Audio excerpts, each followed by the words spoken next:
Hiya, my name's Lou Glazard. I'm a working class queer writer and poet based in Manchester.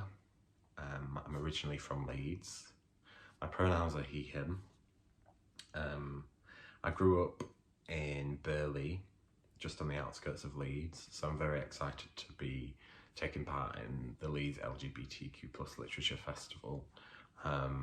When I was growing up in Leeds, things like this didn't exist, and I think it's really great that we have representation and authors are given a spotlight, especially queer authors. So I'm very grateful to be taking part. And I just wanted to give a bit of an introduction about who I am. I kind of write about a few different things. I write about relationships, technology, grief, but I think the biggest theme is me talking about my identity and kind of using writing as a way to reshape the narrative. I'm currently working on two different projects. So I have an Arts Council National Lottery project grant, which is both to develop a series of workshops around identity, and then the other part of it is me developing a full manuscript of poems, which is about my experience.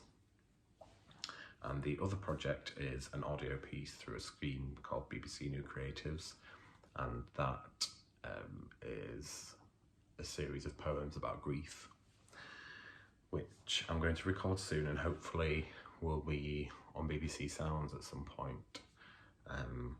But going back to the manuscript, I kind of wanted to read a poem which serves as a bit of an introduction to my story and kind of confronts the experience of bullying.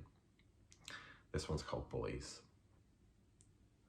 Words would roll off their tongues like I was their worst nightmare.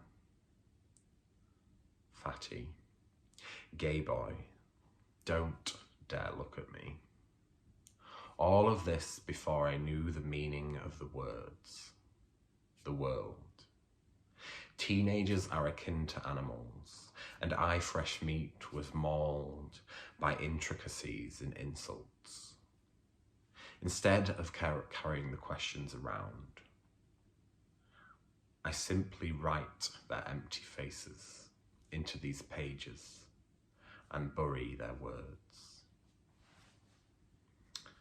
So I think that one is kind of about how we can use writing and art to really reshape our experiences of trauma.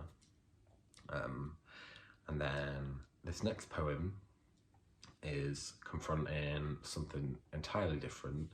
I wanted to kind of reshape thinking around stereotypes. So one of the biggest stereotypes, and a little bit of a tired stereotype, is the stereotype of the gay best friend.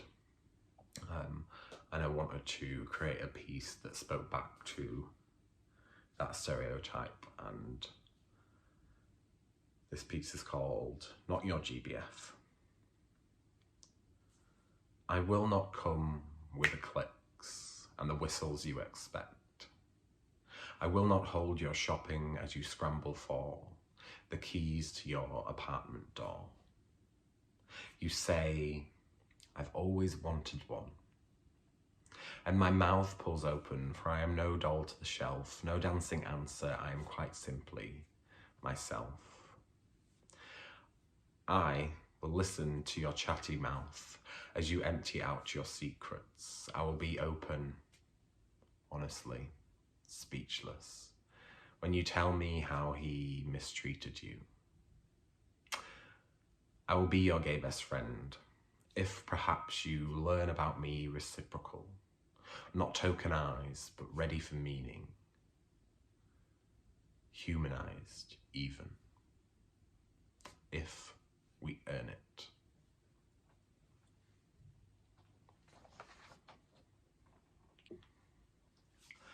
I think we as queer people and we as queer writers have a have the say in how we can kind of write about our experience and tell our own stories. And I think it's such an important process because there's still not enough representation. And with my poetry, I try to do that.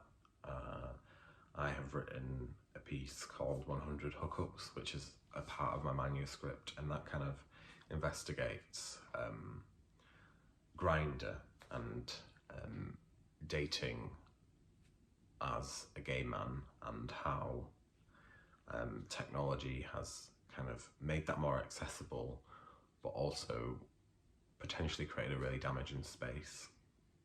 So this poem's called 100 Hookups. Quaking message pings replaced those authentic flings. Under the woodwork, the lie online worked, and your phone buzzes in a swarm. Millions of delicate people at your fingertips, you find. The Scottish man who wanted to show his aged body in a damp tent on the coast of France, who told you to meet him down at the beach the next day for more. The man who called you a whore and yet died twice hearing his girlfriend come home or the door to his apartment go. Scrambling for your purse and plans, leaving the reception lobby flustered, and the man who held up his paintings in the attic room, almost fainting. Through the drugs he had fed you, like food to a baby's mouth. But all of this felt new. It felt like excitement until you saw your future in the man who made love to you against a cold window over the city. You spent your next morning between the pigeons and pills his 100 times had you twitching at the clinic.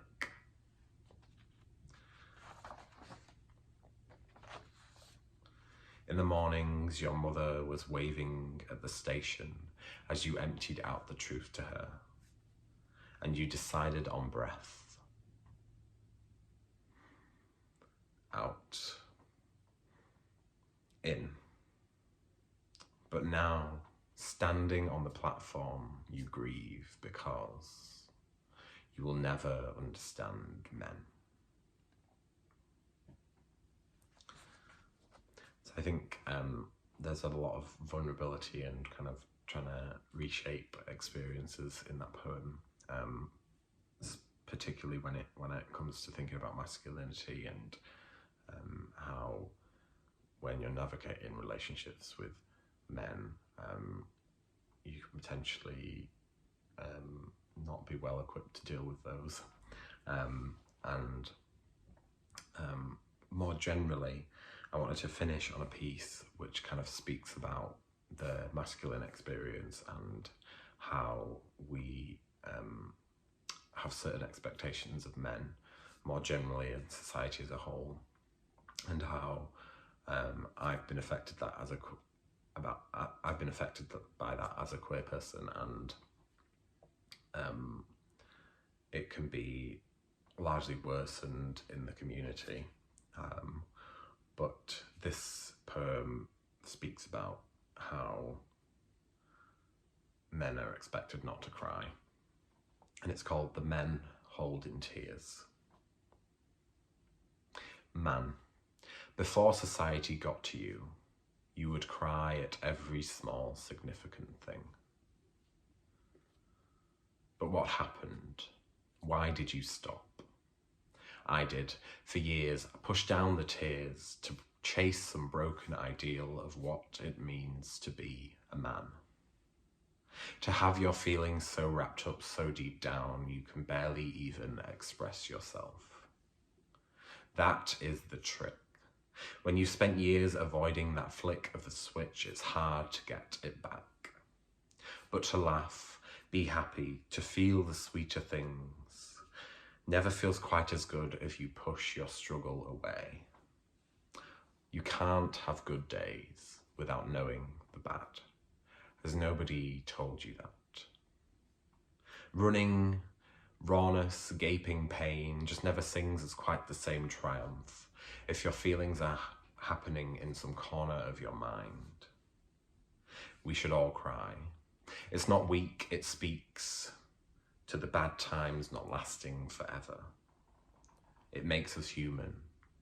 Something all men can be. Break this trap hidden in masculinity. So that's my final piece. I hope you enjoyed my work. If you want to read or listen to more of it, you can find me at Luro Poet, which is just there. And thank you so much for the LGBTQ+ Literature Festival in Leeds for having me. I can't wait to see you all potentially in the future. And yeah, thanks a lot for listening.